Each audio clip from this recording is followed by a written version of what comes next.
basewo ne banyabo bannamawulire mbaniriza ku kitebe kyaffe ekya ebyokwerinda nga ekibayisizza tulangirira okuwandiika bannayuganda mu magye g'eggwanga aga Uganda People's Defence Forces. Tugenda kukola okuwandiika okwawamu oba general recruitment okw'omwaka guno 2025.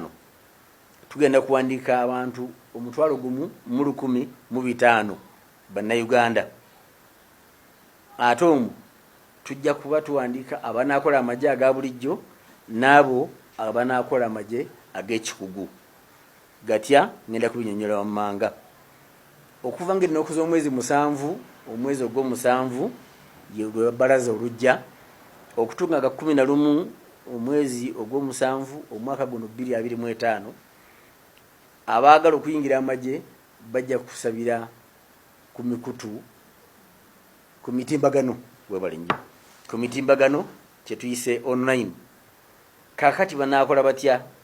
Abasooka tujja kubaako n'okusaba ku mutimbagano, okusabira ku mutimbagano, era nga ekibanja kogenda okuteeka bakiyita recruitment.updf.go.ug mu Luganda semenyi omujjo kyogerako awo, naye ekyomukisa omulungi nti betutwala baba balina okuba nga basomako ku Lungereza, si Luzungu, Lungereza, kubanga n'Olurasha Luzungu. Abasaba ku line bajja kuweeka okusaba kwabwe ku mutimbagano. Naffe twagala tulabe nti gwe kyotadde ku mutimbagano otaddeko akafaananyiiko aka paasipoota, ebiwandiiko by'okusomako oba academic documents ne endangamuntu. Abo banaabayiseemu ku lubu luno olw'okusabira ku mutimbagano, amannya gajja kuteekebwa ku kibanja kyaffe ekya UPDF website, ate ne ku bitebe ebikulu ebya disitulikiti n'ebibuga. Oluvannyuma tujja kulangira ennaku z'omwezi rather abo banaabayiseemu lwe banaaripootinga mu bitundu bye bajja okupimirwako obulamu bwabwe bufaanana nga bayingira amagye gano. Disitulikiti zonna 135 n'ebibuga 11 tujja kubaayo n'okurikruutinga okusinziira ku bali abayiseemu ku mutimbagano. Abo bajja kujja nga bayina okusaba okuwandikiddwa mu mukono gwabwe handwritten, nga balina okusembebwa ssentebe w'akakiiko akasooka ak'ekyalo oba ak'ekitundu kye, ssentebe w'akakiiko akokubiri ne ssentebe w'akakiiko akokusatu, ne GISO oba Gombola Internal Security Officer oba DISO, District Internal Security Officer. Ayina okujja n'endangamuntu ye. Kano okulike yambuza mu lufuutifuuti nkazeemu ojja ne identity card oba ng'olina National Identification Number NIN. Ojina okujja ne ebiwandiiko ebyogera ku kusomako ebisookerwako original ne photocopy. Ekyokusatu ekisembayo ojja kujja ne obufaananyi busatu obwa kala obwa face yo bwefaanana. Okuwandiika kuno kugenda kukolebwa okusinziira ku muwendo gwa bannayuganda nga tugoberera embalirira eyakolebwa mu 2024 ne UBOS, era nga buli disitulikiti eweebwa omutemwa gwayo ng'etteeka bwe liragira. Abanaayitamu ku luno olw'okusunsula physically bajja kuweebwa ekinaabanjula eri mu training centers ze tunaabagamba okuripootinga bagende nakyo okubanjula eri. Baki be twagala? Ettuluba erisooka be ba bulijjo, abasirikale aba bulijjo, naye balina okubeera nga baamaliza siniya ey'okuna. Balina okuba wakati w'emyaka 18 n'22 nkiddamu wakati wa 18 n'22 nga yamalako siniya ey'okuna. Ettuluba eryokubiri be basomesa aba grade 5. Bano twogera ku basomesa baamaliriza National Teachers College. n'olwekyo balina okuba nga balina diploma okuva mu NTC ezimanyiddwa emyaka wakati wa 2 na 25. Etuluba eryokusatu Air Force professionals abajja okugenda mu magye agalwanira mu bbanga, bano nga balina obukugu bwengenda okugerako wano wammanga. Twagala benkanawa mu myaka wakati mu myaka 18 na 3. Lwaki bo tubongerayo? Kubanga abamu batwala ebbanga ddene nga basoma. Abasooka ba pilot, pilot instructors, abasomesa ba pilot, onayina okuba nga ayina ebimugerako nti ayina license ya bwa pilot, ayina license ya commercial pilot, oba okubanga ennyonyi okutali okubanga ennyonyi ey'abasaabaza ba bulijjo. Ayina okuba nga yasoma senior ey'omukaaga mu sciences yasoma, era nga yayita ne principal 2. Abaddako abasoma bwa pilot bali bas instructor oba basomesa ba pilot, bano ba pilot balina okuba nga balina license ey'okubonga ennyonyi, balina okuba nga balina ebibalaga obukugu bwabwe kibayita rating mu futi, ate balina okuba nga basoma science ku A-level oba ku senior ey'omukaaga nga yayita ne passes 2, gwe yafuna F bambi tojja. Abalala aircraft maintenance engineer, bano ba engineer nga ina diploma mu kulabirira ennyonyi oba okuddaabiriza, ate nga ye obukugu bwe buli mu either engine, mu frame oba avionics mu Luganda semenyi bwe nakiyita kisigaye barracks kalungi nyaako. Abaddako bebo batuyita air traffic controllers, abalagirira ennyonyi, bano nabo balina okuba nga balina degree ey'ekisayansi nga basoma okubala oba physics. Abaddako bwe bakebera obudde embeera y'obudde meteorologists, nabo twetaaga balina bachelor of science degree oba diploma mu meteorology. Bino mu Luganda sine bwe nja bikyusa munansonyiwa. Era nga basoma physics, economics, okubala mathematics, chemistry ne geography. Tuzaako abo abasoma abalina degree eya science mu telecommunications engineering, information technology, software engineering, computer science, mechanical engineering and electronic engineering. Kuno tuzaako abamaze senior ey'omukaaga naye nga basoma science naddala physics ne mathematics, balina okubeera wakati myaka 18 na 23. Abaddako beba balina Uganda Advanced Certificate of Education. In other words, nga bano balina principal passes yonna naye nga bafuna points 8 n'okudda waggulu. Bw'oba gwe wagwa sonyiwe. Balina okuba mu myaka wakati 18 na 23. Ebbanga kye tugenda okutwala online application abagenda okukozesa emitimbagano kibeere wakati w'ennaku z'omwezi 7 ne 11 omwezi guno gw'omusanvu 2025. B, abana abasunsuddwa ku mutimbagano tujja kutuma amannya gaabwe ku district, ate tujja gateeka ne ku mutimbagano gwaffe ogwa UPDF website. Bajja kujja ku recruitment center nga tumaze ozirangirira nga baleese ebyo ebibogerako bye tunatadde mu districts mu bazaalibwa. Era tusaba district gy'ogenda okuwandiikibwa obe nga ye district mwozaalibwa, so sigamba nti nze nakyadde. Program eyo reportinga okukeberwa embeera y'obulamu bwo ne physical fitness tujja girangirira mu mpapula z'amawulire ne ku mikutu radio, TV n'emitimbagano.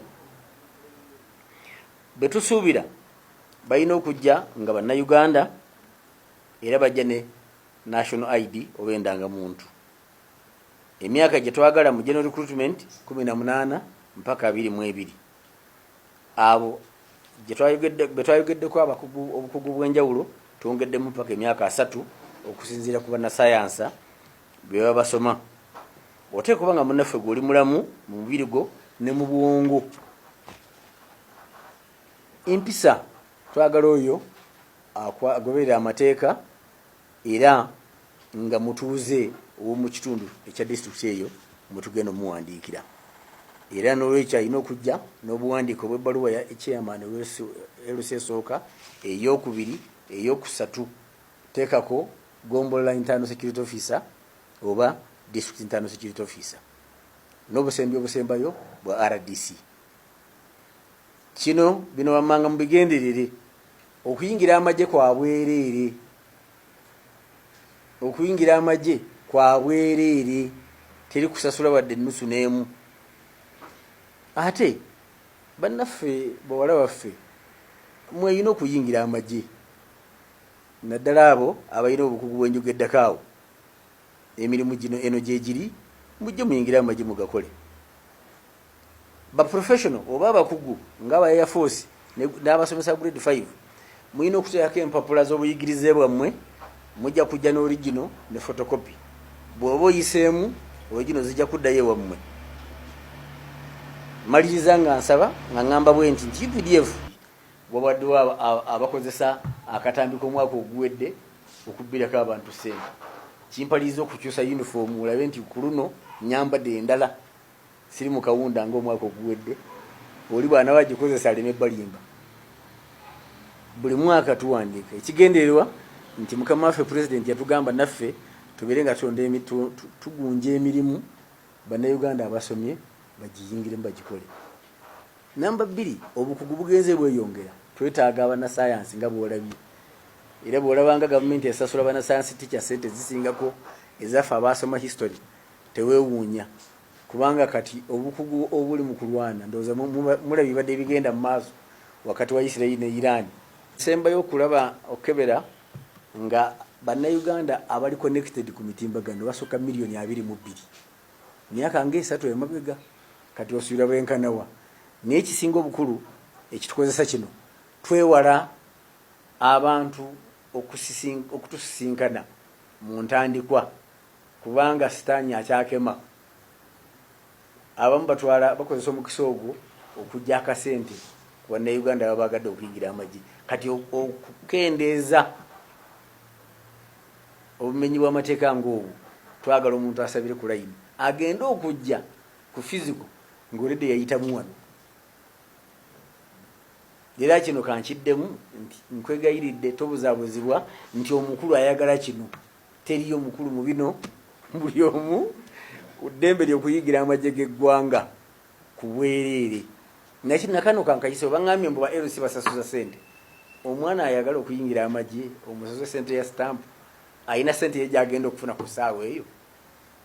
Nandisabye stamp eyo kulebere ya bwereere. A video going around of last year's announcement. Some conmen were using it, I think, about recruitment. And that's why I've chosen to change the uniform so that you are not confused. Last year I was putting on green kaunda. I'm now in different color so that people can tell the difference. Number 2, Ugandans are not very keen. If it is an announcement by Minister of Defense, it will be in the open, not somebody smuggling it and is lying to you, and some people even pay money. All right? So, this is to announce that the EPDF is going to recruit Ugandans starting with this month, July 2025. and we are going to recruit 11,500 qualified citizens for regular forces and professionals. This is scheduled to take place between the 7th of July 2025 to Friday, July 11th, 2025, online. I repeat the dates: between 7th of July 2025 and 11th of July 2025, online. Dates for the physical appearance of the successful applicants will be announced later. In other words, phase 1 is application online. Phase 2, those who have been successfully considered will appear for the physical recruitment on other dates that we shall announce later in the recruitment centers that we normally give in the districts. So the recruitment process will be conducted in 2 phases, as I said. Phase 1, online application. All aspiring candidates must submit their applications online through the official UPDF recruitment portal. The link is recruitment.updf.ug. I repeat, the portal is linked on recruitment.updf.ug. Candidates applying online will be required to upload an application bearing the following: A, passport photo; B, academic documents; C, national identity card. Successful applicants shall be shortlisted and uploaded on the UPDF website and shared with the respective district headquarters. In other words, all the districts of Uganda will get this information online. Physical recruitment will take place throughout the country, covering 135 districts and 11 cities. The physical recruitment exercise will cover 135 districts and 11 cities. The shortlisted applicants will individually report at the assigned recruitment centers for the physical/medical interviews with the following: those who have been considered through the online application process will appear for physical recruitment, where they will undergo physical and medical tests, and they will have the following: 1, handwritten application bearing recommendations from LC1, LC2, LC3, and Gombola Internal Security Officer, or GISO, or DISO. B, or 2, national identity card. 3, original and copies of academic documents. Original and copies. Reason is, if you are successful, the originals will be taken back to your home and you will take the photocopies. 4, 3 colored passport size photographs. Recruitment will be conducted using the population figures of each district/city of Uganda, based on the data from Uganda Bureau of Statistics, June 2024, that forms the basis of recruitment quotas.